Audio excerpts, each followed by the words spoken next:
Can he improve on what he did last time? And AJ at least has what Tyson didn't have, which is the benefit of seeing him in the ring.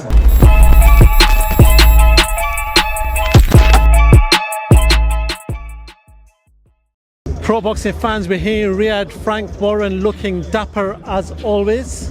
You put us all to shame, Frank. What do we have to do to be like that? Well, somebody's got to make up for you scruffy mob.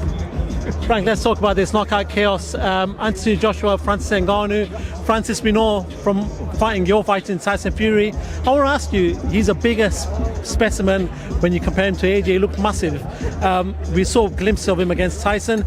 Is he still just an enigma in the sport? Can he be a force in the heavyweight division? Look, he is a mystery, there's no doubt about that. But there was a lot of the mystery was revealed in his last fight. He showed that he could box. You know, when you look at him going into that fight and how he was totally disregarded by the media and everybody as just a no-hoper, no one took into consideration he's a fighting man who's had a tough life and fought from day one, from the time he was born, to get himself better his life and get a better life. And you know, in the UFC, he was the number one. He was the best at his discipline. He's not a YouTuber. He's not a bloody influencer. He's a fighting man. And he's coming to fight. For me, what's going to be intriguing is what he learnt from his last fight. Can he improve on what he did last time? And AJ at least has what Tyson didn't have, which is the benefit of seeing him in the ring. So they'll both be looking to explore what they feel are their weaknesses or chinks in their armour. And I think it will be an explosive fight. I think you're going to see some serious fireworks. Tyson did an interview yesterday and he said, listen, Francis Ngannou should be kissing my feet. I made him a multi-millionaire. What do you make of that from Tyson? Well, look, he's made a lot of money and God bless him, and he's going to make some more money, and that's it. He took his chance, didn't he? He went there and grabbed it with literally with both hands.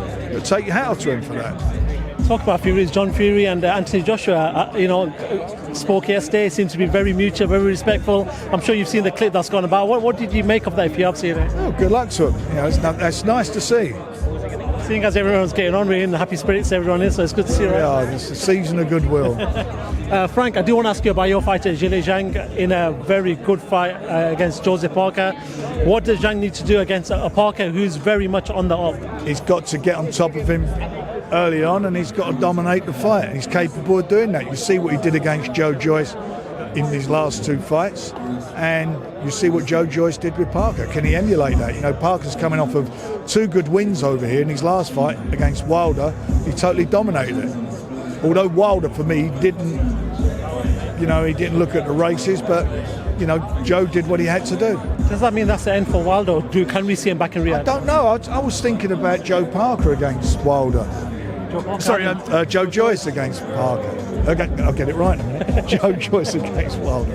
Interesting. Finally, Nick Ball. They're saying maybe this is a tough fight. It's a good fight, first of all. Good fight. It's great for the fans. It's a tough fight, and he's in with the best featherweight in the world.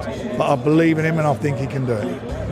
Him and Ray Ford maybe in the 5v5. Let's get this one out of the way first.